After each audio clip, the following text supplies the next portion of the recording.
I don't depend on my feelings to guide decisions. I depend on data and analytics and logical reasoning. Feelings change, facts don't. So, all right. So if you can imagine why I couldn't just simply tell my COO, well, I have a feeling we shouldn't do it. Like what? That's duplicitous. So what I decided to do was find facts to justify my feelings. Today, we're focusing on how to figure out what to say no to and sharpening your focus on what actually needs to get done.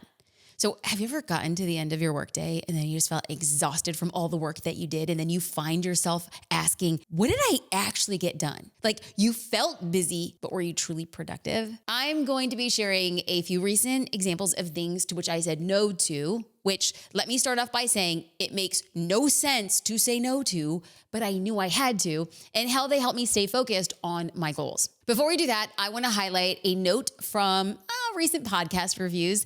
It starts with the title, the Jasmine Star show is so annoying, end quote. Okay, so then I want to read more what I saw from Salamandra P, and she left a 5-star review and wrote, quote, every time I listen, I get so inspired and motivated. I accidentally believe in myself. How dare she?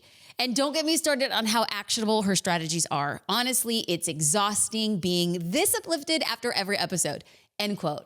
Okay, Salamandra, I'm just going to keep on annoying you.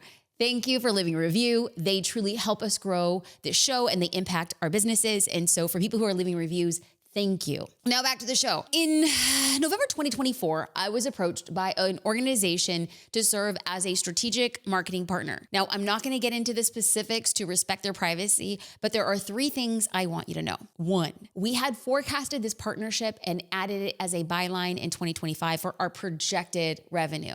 Okay, so let me explain that a little bit. We have time to plan our quarterly revenue cycles. And so we had put this opportunity in that revenue cycle. We had planned for it. It was part of the 2025 revenue. The second thing you need to know is this opportunity was in direct alignment to my personal brand expansion and goals. So a little bit more of an explanation here is we plan specific projects throughout the year to create content and give freely, like free content, education.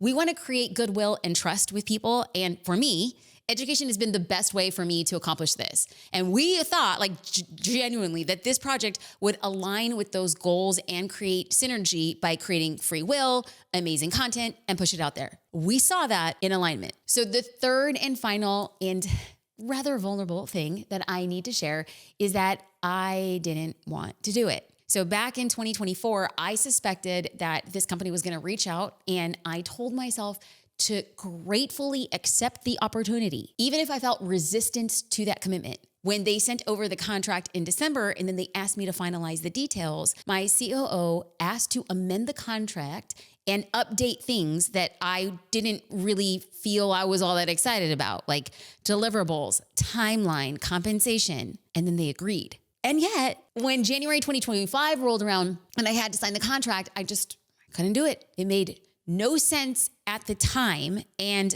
quite honestly, it shocked my COO when I said, I don't think this is it.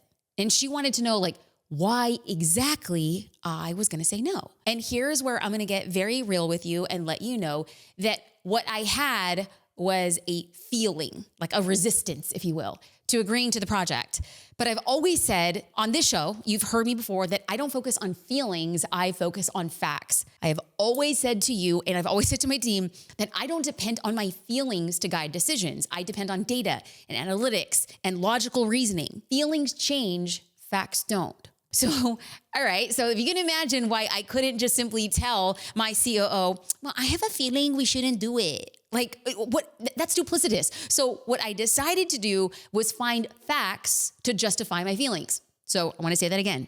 If I want to ground my business in logic, facts, and data, then I also need to use that to rationalize my intuition. Okay, now hold on. This is the part in the show where you might roll your eyes and you're going to be like, no, I'm going to pause this. Or maybe you're just saying like, I know, right? Intuition is, I'm going to be very honest, it's like a woo-woo word. And it's not something that can be felt by other people. Your intuition is your thing, and my intuition is a me thing. I couldn't simply tell my team that had a projected revenue stream that was also in alignment with brand expansion that it wasn't something I was gonna do based on a gut feeling. That's not the language we use. That's not the terms we agree to. My team doesn't know if my gut feeling was something tangible or if I just ate refried beans the night before. You know, TMI, too much?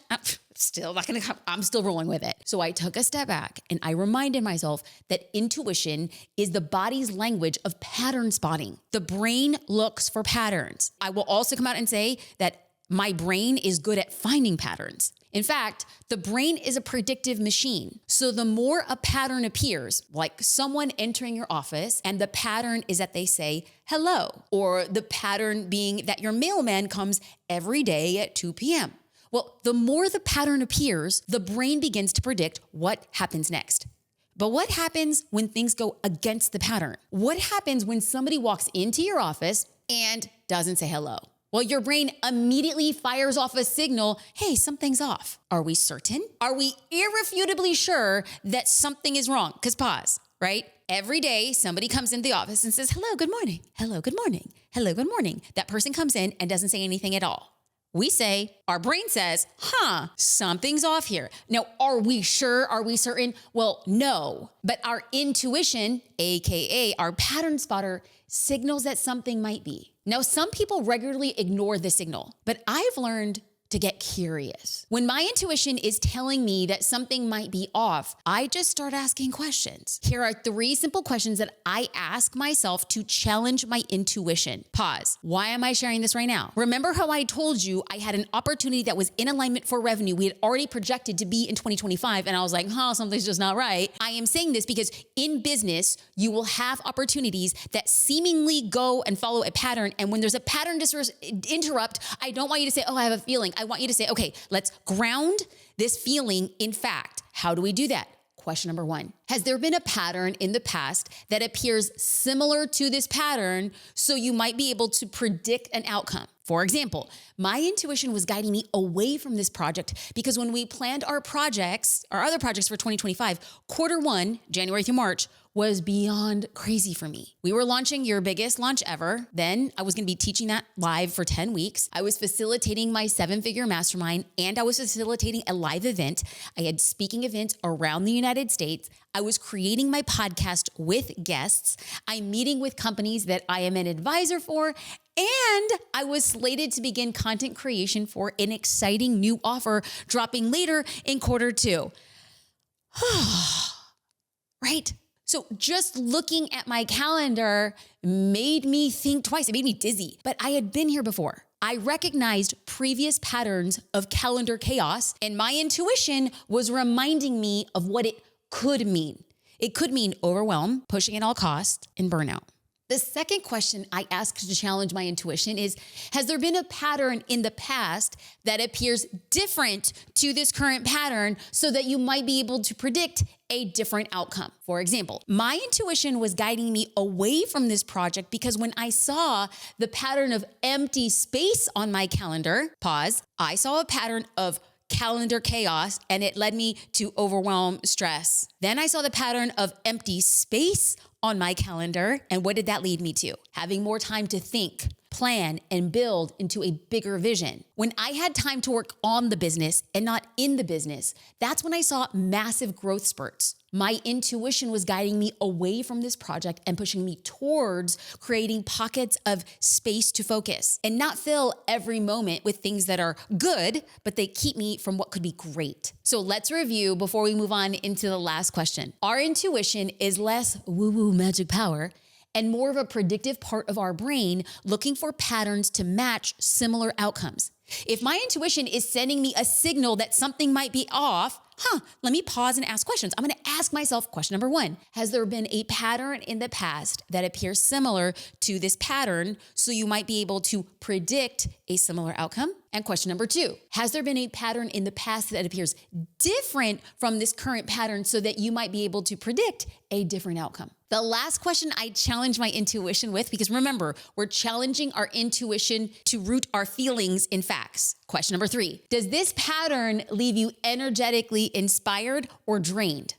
When I looked at the amount of time, content, travel, teaching that this partnership required, I was energetically drained. I absolutely did not want to do it. And here's the craziest part. It wasn't the time, content, travel, and teaching that drained me. It was doing it on behalf of another business that did. Because I want you to understand, I am still spending time creating content, traveling, and teaching. Yes, doing the exact same thing I was contracted to do elsewhere, but now I'm doing it for a business I own, or other businesses I have equity in, or other businesses that I am an advisor for on my terms. I am doing and creating content just like this for you. I am creating this podcast for no other reason than goodwill. I want to build trust with you, and I want to create a relationship with you. And when I just say that, like when I say like, hey, I am doing this because I freaking love it, I freaking love connecting with you, that lights me up. Just saying that out loud, it makes me feel honored. Because let's be real, just because it energetically invigorates me doesn't mean that it, by itself alone, rationalized my decision to say no to a contract.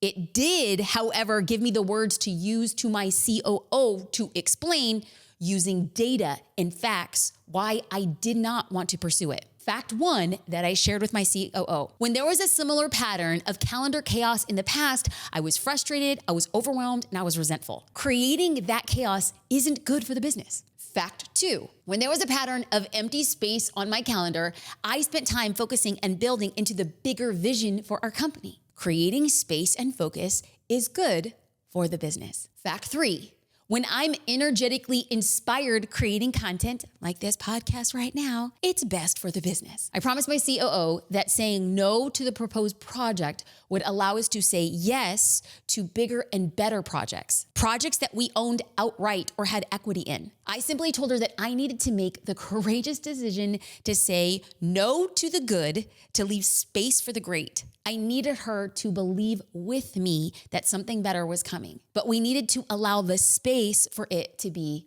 developed. Now, another excellent framework for deciding which projects to avoid is the Warren Buffett 25-5 rule. Now, this emphasizes focus by forcing entrepreneurs to ruthlessly prioritize. I want you to say yes to your yeses and no to your nos. How do you do that? Step number 1, write down your top 25 goals.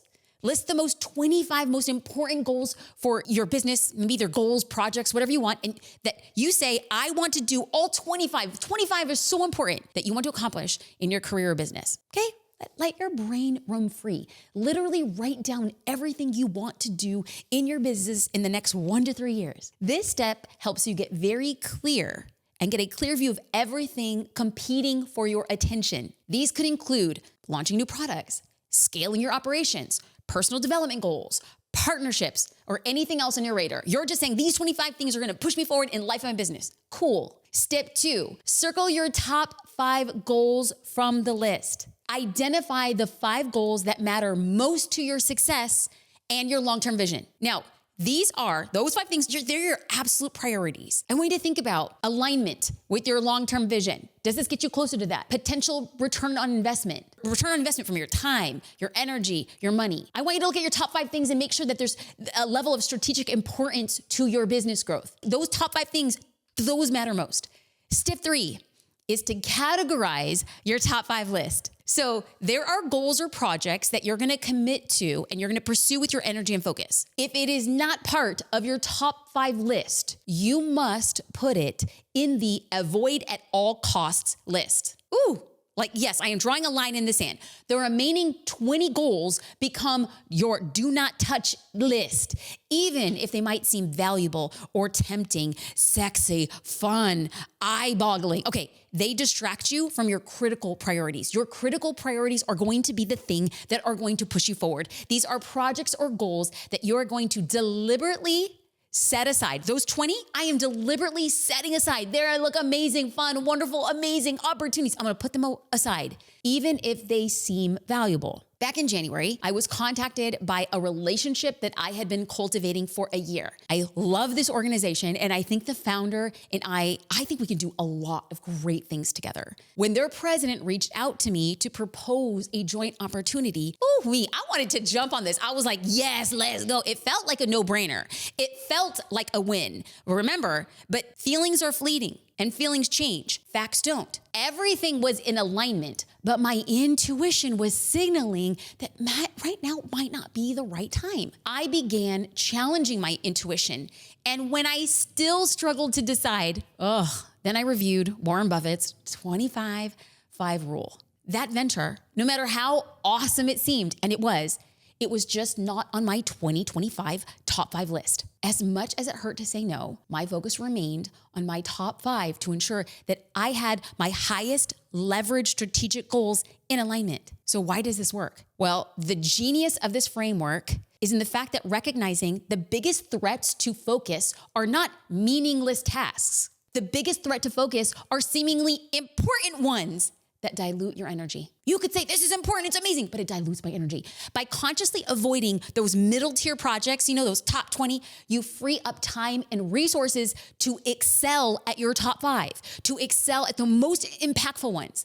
Now, in case I wasn't clear enough, let me slow down and let me say it again. Saying no to good opportunities is hard. It's very hard. But every time you listen to your intuition and you focus on your top 5 list, you trust your ability to take what is in front of you and make the most of it. You trust your ability to take action, and you give all of your attention to that very thing. By saying no to good opportunities, you give yourself the chance to say yes to the great ones. Thank you for listening and watching the Jasmine Star Show. Thank you for sharing it with friends. Thank you for your kind words. Thank you when you share it on your stories. Thank you for the reviews. Any small action that you can take on behalf of this show is an encouragement and a way for us to continue growing and producing these shows for you. Thank you again from the bottom of my heart.